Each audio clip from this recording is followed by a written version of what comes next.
...29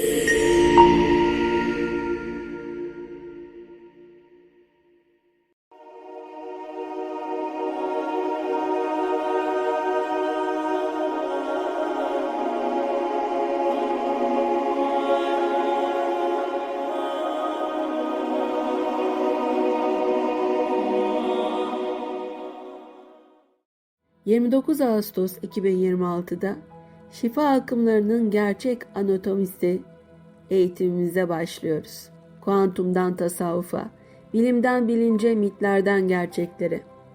Amacımız farklı yaklaşımları birleştirmek. Kuantum mistizmi ve bilimsel gerçekler. Kuantum fiziği gerçekte nedir? Kuantum sıçraması ne anlama gelir? Enerji, frekans ve titreşim kavramları, bilimsel terminolojinin istismarı, popüler şifa akımları analizi, Deepak Chopra, Joe Dispenza, Bert Hellinger, aile dizilimi, Theta Healing, Access Bar, Reiki, Grabovoi sayı dizileri, Placebo, nocebo ve beynin şifa mekanizması, inanç ve beklenti mekanizmaları, endorfin, dopamin, serotonin, çift kör araştırmalar, nocebo etkisi ve korkunun etkisi, dokunmanın ve stres yönetiminin biyolojisi, psiko, nöro, immünoloji, vagus siniri, kortizol ve stres, dokunma terapisi ve biyolojik etkileri, zihin yönetimi teknikleri, 4-7-8 nefesi, kutu nefesi, gevşeme egzersizleri, imgeleme çalışmaları, günlük stres yönetimi, umut istismarından korunma,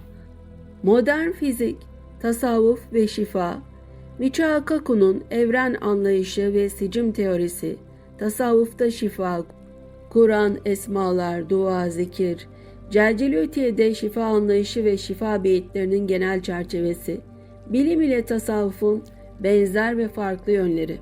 Bir şey nasıl olur da sen ölçünce değişir? Hem kuantum ne ki? Yaşam muhteşem bir enerjisel dans. Frekansların uyumu, birleşmesi, çatışması, iç içe geçmesi, aşağı yukarı, sağa sola, zıt yönlere dalgalanmasının dansı. Filtrelenmiş gerçeklik nedir? Sorgula, keşfet. Merakının, korkunun üstesinden gelmesine izin ver. Kalbinin unutkanlığından, bana seni gerek, seni demeye nasıl geçersin? Sonsuz bir olan zar atar mı? Kuantum dediğin yalan dünya simülasyonunun açıklaması. Her eğitimde farklı sırlar açıyoruz.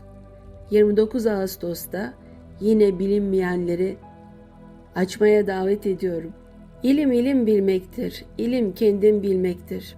Sen kendini bilmezsen bu nice okumaktır. Hiç farklı simülasyonlara girip de artık oyun programları zaten size bunu yaptırıyor. Bilgisayarın başına geçip kendini X bir gezegendeki reptilyan ya da nordik gibi hissedip yaşayabiliyor musun? Niye olmasın? Ya da yer altında yaşayan bir böcek olabilir misin? Veya cinler alemine girip de bir cin gibi yaşayabilir misin? Ya da kedin olabilir misin? Kedinin yerine geçip kendine bir bak. Ne göreceksin? Kedi olarak yaşamayı dene mesela. Çok seviyoruz ya kedileri. Ben de hepsine aşığım. Her zaman da konuşurum. Sanki akrabamı görmüş gibi oluyorum yolda falan. Kedi köpek görünce. Böcekleri bile elime alır severim, konuşurum. Belki de 18 yıl yalnız yaşadın, o yüzden bunlar kafan güzel diyeceksiniz. Doğru, o da doğru. Ama böyle yaşayınca, bu kadar izole olunca hayata çok farklı bakmayı da öğreniyorsun. Hem üstüne setir pelerini giyip de dolaşabiliyorsun. Hem de her yerden bakan göz nasıl olunur, onu da olmaya 8000 kilometre öteden kamerayı açıp da izlemeyi de öğrenebiliyorsun. Hepiniz yapabilirsiniz. Birbirimizden farkımız yok. Şimdi bu hurufu mukatta ve esma görevlileri veya alt melekut alemleri neden bu kadar yasalara uyarak hizmet ediyorlar sizce? Çünkü kutbiyetin gereksizliği orada mevcut. Dersler bitmiş. Sadece görev yaparak daha yukarı çıkma, sonunda da vahdaniyette birlenme onların hedefi. Bu birlenme olayı aslında her boyutsallığın vazgeçilmez hedefi. Bu yolda giderek bir üste çıkma hali. O adamın dünyası ayrı, senin ayrı, aşağıya doğru baktığında karıncanın dünyası ayrı. Aslanın dünyası ayrı, cinin ayrı, meleğin ayrı, ağacın dünyası ayrı, böceğin dünyası. Demek ki alttaki realiteler kendilerine göre. Karınca bakıyor mesela, seni ne diye görüyor? İnsan olarak mı görüyor? Yoksa işte başka böyle korkunç azman, sen ona bakıyorsun, onun yaşamını, sosyal hayatını bilmiyorsun. Aslında çok da umurunda değilsin karıncanın. O da seninkini bilmiyor. Ama her ikiniz de varsınız. Sosyal hayatınız var. Daha da in, amino asitlere in, mikroorganizmalara in. Hiçbirinin umrunda değilsin aslında. Hep dopamin etkisiyle aşk için yaşıyor hepsi de. Bir olanın aşkı için. Ve telepatik olarak bu varlıklara da ulaşma imkanınız var. Dediğim gibi konuşabilirsin. Nasıl ölmüş annenle konuşuyorsun? Her şeye ulaşabilirsin. Evrenin öbür ucundaki bir varlık sizinle iletişime geçebiliyor mu? Geçer. Siz de altınızdaki varlıklarla geçebilirsiniz. Her türlü. Çünkü örümcek ağı var tüm sistemde. Alemlerin Rabbi Allah'tır. Demek ki bütün mekanizmaları alemlerin Rabbi olarak bağlar ve kontrol eder. Ve iletişimi de sağlar. En tepedeki demeyelim ama tepedeki göz olma durumu da sonsuz sayıda gözün tek göz olma durumudur. Onun da realitesi ayrıdır. Kainatta 3 ana kadro tanımlaması var bakışlara göre ve alta doğru bunların uzantıları devam ediyor. Detay kadrolar böyle giderek birleşiyorlar. Birinci ilahi yasalar. Birincisi. Bu hurufu mukattaların ve sonra esmaların çıktığı ilahi yasalar. Prensipler kadrosunda vazifeli varlıkların aynı zamanda bu ilahi yasalar biliyorsunuz özgür irade, serül hisap gibi daha bilmediğimiz sonsuz yasalar. Bu arada her matrikste farklı alt esma kalıplarının varlıkları etki ediyor. Bunların bulunduğu kadro, plan ve bunların uygulama teknikleri. İkincisi kader mekanizmaları. Kader aynı zamanda mekansallıklar, matriksler demek. Simülasyonlar, sanal ortamlar yani bağlı varlık, kadro ve uygulama teknikleri, planları mevcut. Bunlar mekanların matrix tohumlayıcıları da diyebilirsin. Üçüncüsü de ilahi ilksel zaman mekanizmalarına dahil olan varlıkların kadro, plan ve teknikleri. Bunlara da zaman lordları deniyor. Zodyak dediğimiz farklı planlarda farklı işleyen zaman çarkları ve bunların yazılımcıları. Yıldızları biz döşedik ya, böyle döşedik.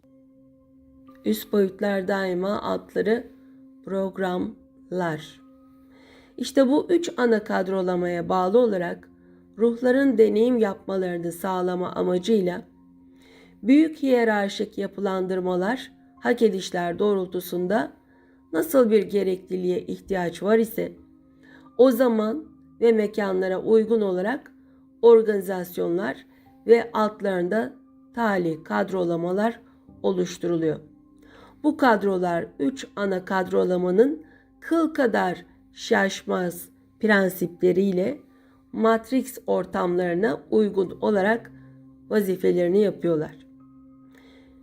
Mesela dünyaya ait zaman ayarlarını yapan üsler, frekans, manyetik alan etkileşimini düzenleyen üsler var. Zodyaka bağlı olarak çalışıyorlar. Bireysel veya küçük grupların tekamüllerinden sorumlu işler, toplumların, ülke halklarının veya dünya insanlığının veya türlerinin, çekirge türünün diyelim ki, bütünsel tekamüllerinden sorumlu işler ve bunların içlerinde kadrolar var. Çekirgeler çok manipüle edilen varlıklar. Kur'an'da da anlatılıyor biliyorsunuz. Kıyam zamanlarında bunlar acayip manipüle ediliyor. Allah'ın ordularıdır deniyor hatta. Bunların protein oranları en yüksekmiş bu arada arkadaşlar. %75. Bütün hayvanların, böceklerin içindeki en yüksek. Bizden de fazla hatta. Çekirgeler. Yani bir protein amino asit programlaması var bunlarda. Demek ki bu protein miktarı çok artınca daha fazla manipüle ediliyormuş varlıklar. Buradan da ayrı bir sır açtık. Bunun içinde bir kitap yazayım. Bunlara Allah'ın orduları deniyor. Bu çekirgelere. Ebabil kuşları mesela. Demek ki bunlar manipüle edilen ciddi kadrolarmış.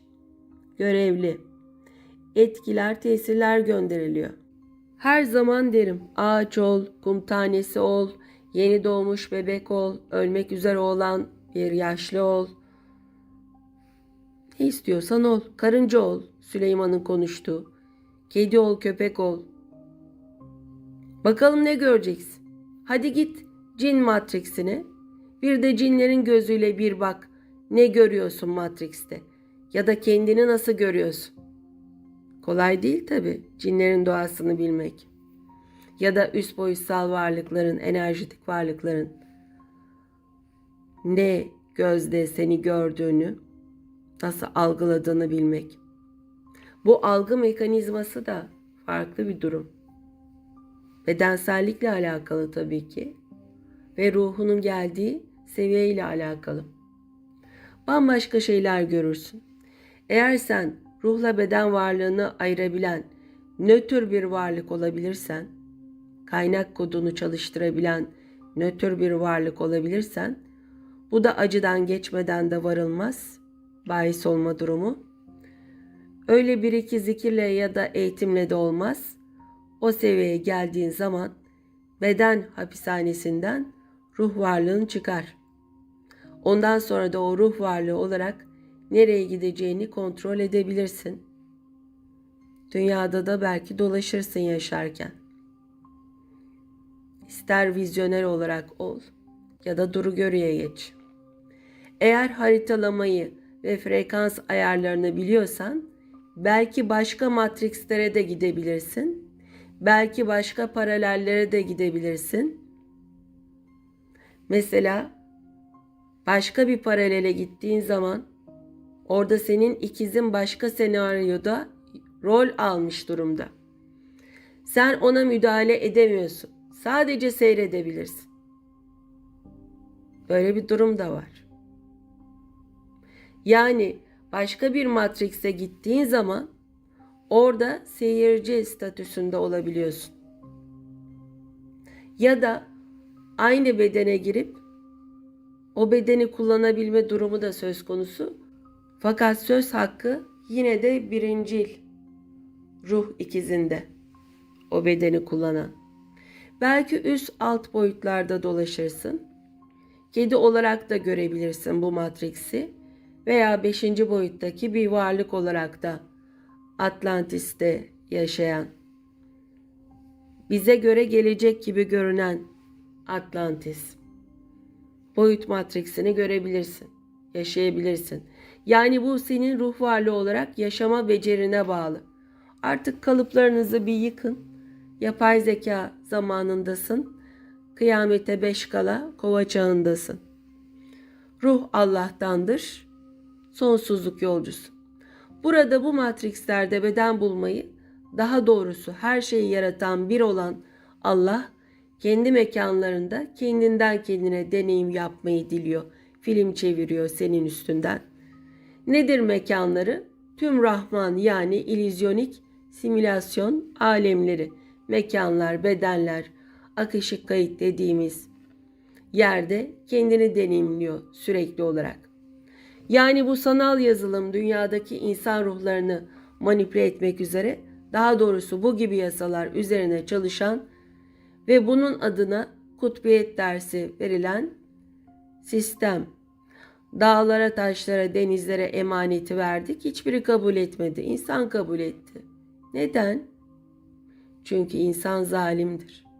Diyen ayetteki emanet ne?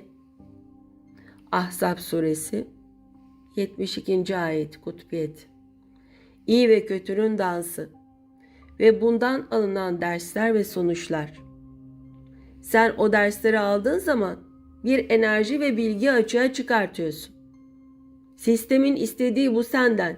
Bunun için geldin, burada beden buldun. Yaşadığını zannediyorsun.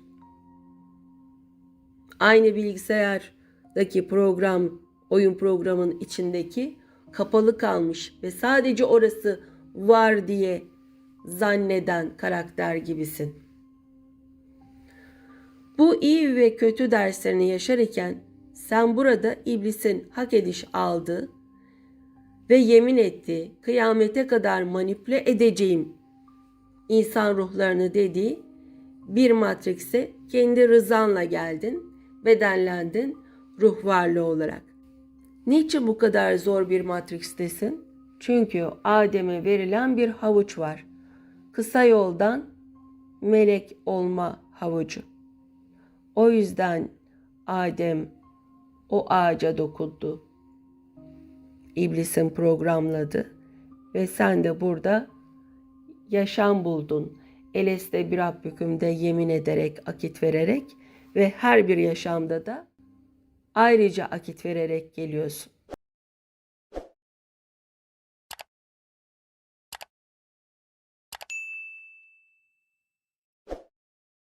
...29 Ağustos 2026'da şifa akımlarının gerçek anatomisi eğitimimize başlıyoruz. Kuantumdan tasavvufa, bilimden bilince, mitlerden gerçeklere. Amacımız farklı yaklaşımları birleştirmek. Kuantum mistizmi ve bilimsel gerçekler. Kuantum fiziği gerçekte nedir? Kuantum sıçraması ne anlama gelir? Enerji, frekans ve titreşim kavramları, bilimsel terminolojinin istismarı, popüler şifa akımları analizi, Deepak Chopra, Joe Dispenza, Bert Hellinger, aile dizilimi, Theta Healing, Access Bar, Reiki, Grabovoi sayı dizileri, Placebo, nocebo ve beynin şifa mekanizması, inanç ve beklenti mekanizmaları, endorfin, dopamin, serotonin, çift kör araştırmalar, nocebo etkisi ve korkunun etkisi, dokunmanın ve stres yönetiminin biyolojisi, psiko, nöro, immünoloji, vagus siniri, kortizol ve stres, dokunma terapisi ve biyolojik etkileri, zihin yönetimi teknikleri, 4-7-8 nefesi, kutu nefesi, gevşeme egzersizleri, imgeleme çalışmaları, günlük stres yönetimi, umut istismarından korunma, modern fizik, tasavvuf ve şifa, Michio Kaku'nun evren anlayışı ve sicim teorisi, tasavvufta şifa, Kur'an, esmalar, dua, zikir, Celcelütiye'de şifa anlayışı ve şifa beyitlerinin genel çerçevesi, bilim ile tasavvufun benzer ve farklı yönleri. Bir şey nasıl olur da sen ölçünce değişir? Hem kuantum ne ki?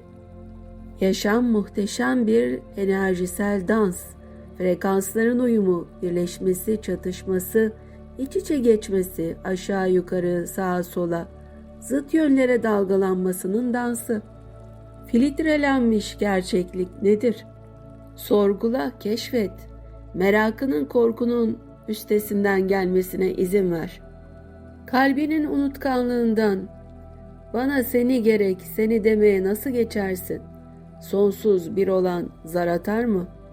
Kuantum dediğin, yalan dünya simülasyonunun açıklaması. Her eğitimde farklı sırlar açıyoruz. 29 Ağustos'ta yine bilinmeyenleri Açmaya davet ediyorum. İlim ilim bilmektir. İlim kendin bilmektir. Sen kendini bilmezsen bu nice okumaktır.